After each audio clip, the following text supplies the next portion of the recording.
안녕하세요. 저는 부산에 살고 있는 30대 여성입니다. 저는 3년 전 결혼을 했고 제 남편과 오순도순 그리고 알콩달콩 잘 지내고 있었어요.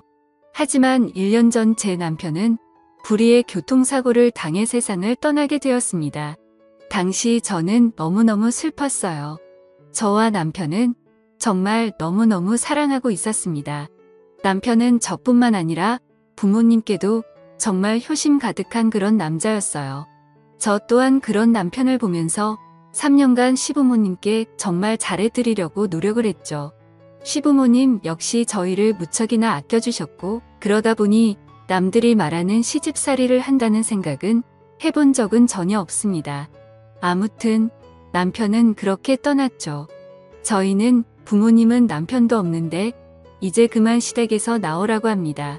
하지만 저는 그런 부모님께 아니다. 남편이 못한 이유도 내가 남아서 마저 하겠다 하면서 시댁에 남았어요. 시부모님 역시 이제 그만 가라, 자기 아들은 다 있고 새 사람 만나서 새 출발했으면 좋겠다 하시지만 저는 아직까지는 그럴 마음이 전혀 없습니다. 그렇게 시댁에서 남편 없이 6개월을 더 살게 되었어요. 하지만 지금은 조금 고민이 됩니다. 아니, 무조건 나가야겠다라는 생각을 가졌어요. 아주버님 때문인데요. 저야 아주버님은 제 남편과는 다르게 소위 말하는 양아치의 기질이 다분합니다. 그러다 보니 부모님 말씀 전혀 들을 리가 없고 현재 30대 후반이지만 아직까지 결혼하지 못했어요. 회사 역시 진득하니 다니지 못하고 여러 번 갈아치우는 듯합니다.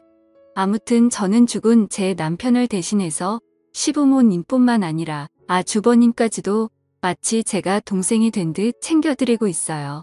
그런 아주버님은 저를 굉장히 편하다고 느꼈을까요? 아니면 제게 다른 감정을 느껴서였을까요? 6개월 전 그날 아주버님은 밖에서 술을 진탕 드시고 오신 날이었습니다. 늦은 밤 시간이었기 때문에 저희 시부모님께서는 당연히 주무시고 계셨어요. 저 또한 마찬가지 제 방에서 잠을 자고 있었습니다. 그런데 누군가 제 다리를 만지는 느낌이 들었어요. 저는 너무 놀라 눈을 떴고 제 눈앞에는 술 취한 아주버님이 계셨습니다. 아주버님에게 지금 뭐 하시는 거예요? 하면서 밀쳐냈어요. 술을 과하게 드신 아주버님께서는 그렇게 침대 밑으로 떨어졌고 저는 거실로 뛰쳐나갔습니다. 그리고는 그날 너무 놀랐고 그런 아주버님이 너무 무서워 잠을 이루지 못했어요. 다음날 새벽이 되어서 아주버님이 제 방에서 나왔고 재수씨 저 왜 이 방에서 자고 있었죠? 그리고 재수씨는 왜 여기 있어요? 라면서 아무것도 모르는 눈치였습니다. 저는 그런 아주버님에게 더 황당했어요. 새벽이 다 보니 시부모님께서는 잠에서 깨지 않으셨어요. 그래서 저는 아주버님에게 사실대로 말을 해줬습니다. 그러니 당연히 재수씨에게 자기가 못할 짓을 했네요. 하면서 죄송하다며 거듭 사과를 하셨어요. 저는 그런 아주버님께 다음에 또 이러면 어머님 아버님께 다 말씀드릴 거다라면서 따끔히 경고를 했습니다. 당연히 다음에 이런 일이 또 있으리라는 상상도 못한 채 말이에요. 아주버님께 경고를 하고 난 후 얼마 지나지 않았을 때입니다. 그날은 비가 추적추적 내리더라고요. 아주버님은 새로 들어간 회사 사람들과 회식 자리를 갖는다며 늦게 들어온다고 연락이 왔습니다. 그렇구나 했고 어머님께서는 술 많이 먹지 말라고 하며 전화를 끊었죠. 하지만 아주버님께서는 다음날 새벽이 되어서야 집에 들어오셨습니다. 아마도 제가 물을 마시러 잠에서 깼을 때가 새벽 1시쯤이었는데 현관에는 아주버니 신발이 없었으니까요. 아무튼 저는 물을 한 잔 마시고 다시 잠에 들었습니다. 스르륵 눈이 감기고 다시 잠을 자려는 순간 현관문이 열리고 고주망태가 된 아주버님이 들어오셨어요. 거실에서 시끄럽게 하는 소리가 들려 저는 잠에서 깼고 거실로 나가려고 했어요. 그런데 문을 여니 아주버님이 제 방문 앞에서 주저앉아 주무시고 계신 겁니다. 저는 아주버님을 깨웠고 여기서 주무시면 안 된다고 방에 들어가서 주무시라고 했어요. 그러자 아주버님은 아무 말하지 않고 일어섰습니다. 방으로 가는 줄 알았죠. 그런데 그 방이 아닌 제 방으로 들어갔고 저를 끌고 들어가더라군요. 그리고는 자신의 옷을 주섬주섬 벗으려고 했습니다. 저는 그런 아주버님께 지금 뭐하는 짓이에요 하면서 큰 소리로 말했어요. 정말 그날 뭔 일이 있겠구나 싶어서 시부모님께서 일어나셔서 제 방으로 왔으면 좋겠다 싶은 마음에 말이죠. 하지만 시부모님께서는 일어나지 않으셨습니다. 그러나 효과는 있었나 봐요. 아주버님께서 너무 놀라서 정신을 차렸고 제게 미안하다며 거듭 사과를 하십니다. 저는 그런 아주버님이 너무 무서워 자리에 주저앉아 눈물을 흘렸어요. 아주버님은 그런 저를 보며 어쩔 줄 몰라 하면서 계속해서 사과를 하면서 저를 달래주었어요. 술만 마시면 저를 범하려 하는 아주버님 때문에 너무 스트레스를 받았습니다. 그리고 이제는 너무 무섭더라고요. 하지만 시부모님을 보게 되면 남편 얼굴이 자꾸만 떠올라 어쩔 줄 모르겠습니다. 아무래도 그런 일이 있어서 아주버님과 저는 서로 마주하는 일이 없게 되었고 서먹서먹하게 변해버렸죠. 가끔 가족끼리 한자리에 모여 식사를 하게 되는 자리가 있을 때면 그런 저와 아주버님을 보시고는 시부모님께서는 한 소리 하십니다. 가족끼리 왜 그리 서먹하게 앉아있냐, 둘이 무슨 일 있냐면서 말이죠. 저는 차마 아무 말 못하고 입을 떼지 않는데 아주버님은 아니라며 재수 씨랑 잘 지내는데 엄마랑 아빠가 괜히 그러는 거다 합니다.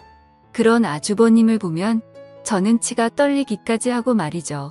어떻게 얼굴색 하나 안 변하고 뻔뻔하게 거짓말을 할 수 있는지 말입니다. 그래서 저는 아주버님이 소시오패스처럼 느껴지기도 하고 말이에요. 그런데 어느 날이었습니다. 저녁 먹을 시간이 지났는데 아주버님께서는 퇴근을 하지 않았습니다. 시어머님께서 아주버님께 전화 한번 해보라고 하셔서 저는 전화를 했어요. 전 당연히 어디서도 술 한잔 하겠거니 했습니다. 하지만 전화를 받은 아주버님은 술을 전혀 드시지 않았고 그냥 근처 공원 벤치에 앉아 있다고 하더라고요. 그러면서 저더러 잠시 나와주면 안 되겠냐고 했습니다. 그래서 저는 시어머님께 아주버님이 잠깐 저에게 할 말이 있다고 하셔서 잠시 나가서 얘기 좀 하고 온다고 말하고 나왔습니다. 집 근처 공원에 가니 벤치에 앉아 계시더라군요. 저도 옆에 앉았습니다. 아주버님께서는 제게 너무 미안하다고 사과를 하세요. 술만 먹으면 변하는 자신이 너무 화가 난다고, 그리고 재수 씨에게 그런 몹쓸 짓을 한 것도 너무 화가 난다고 말입니다. 맨 정신에 그런 소리를 듣다 보니 아주버님도 상당히 힘들어했겠구나 하는 심정에 저는 되려 괜찮다고 이야기를 했어요. 하지만 사람 말은 끝까지 들어봐야 한다고 했을까요? 아주버님은 곧이어 제게 말하시는데 이제 집에서 나가주면 안 되냐고 합니다. 왜요? 라고 물으니 아주버님은 도저히 한 집에서 살면 또 그런 일이 벌어질까 무섭다고 하네요. 뿐만 아니라 자꾸 혼자 된 여자라는 생각이 머릿속에서 지워지지 않으면서 어찌됐건 저를 매일 보고 그러다 보니 제게 이성의 감정까지 느껴진다고 합니다. 그렇지만 자신 역시 아끼던 친동생의 여자라는 생각은 변함이 없고 그러다 보니 절대 있어서는 안 될 행동이다라는 것을 느꼈다고 하네요. 자꾸만 그런 생각이 머릿속에서 지워지지 않아 더 이상 함께 살면 안 되겠다면서 저더러 나가라고 합니다. 하지만 저는 안 된다고 했어요. 저는 제가 그동안 사랑했던 남편을 대신해서 시부모님은 잘 모시겠다는 마음이 있으니까요. 매일 저녁 남편을 생각하면서 다짐하고 또 다짐했는데 아주버님 때문에 제가 나가야 하나 싶었습니다. 물론 무서워요. 하지만 아주버님이 무서운 것보다 저는 시어머님, 시아버님을 더 잘 모셔야겠다는 생각이 더 크기 때문에 선뜻 아주버님의 제안을 받아들일 수 없었습니다. 그런데 아주버님이 시부모님께 무슨 이야기를 어떤 식으로 말씀드렸는지 모르겠지만요. 요즘 따라 시어머님께서 이제 됐다. 꽃 같은 내 인생 이제 날개를 펴야 되지 않겠니? 라는 말씀을 하시며 본가로 돌아가라고 합니다. 저는 도저히 어떻게 해야 하는지 모르겠어요. 더군다나 아주버님은 그 이후로도 술을 드시고 매일 반복되는 일상 때문에 지쳐가는데 시부모님과 아주버님의 말씀대로 저는 이제 새로운 인생을 살아가야 할까요? 하지만 전혀 생각을 해보지 않았기 때문에 너무 힘이 듭니다. 여러 생각 때문에 하루하루 정말 지쳐가고 있는 것 같아요. 혹여나 이런 제게 진심 어린 조언을 해주셨으면 좋겠어서 글 한번 남겨봅니다. 감사합니다.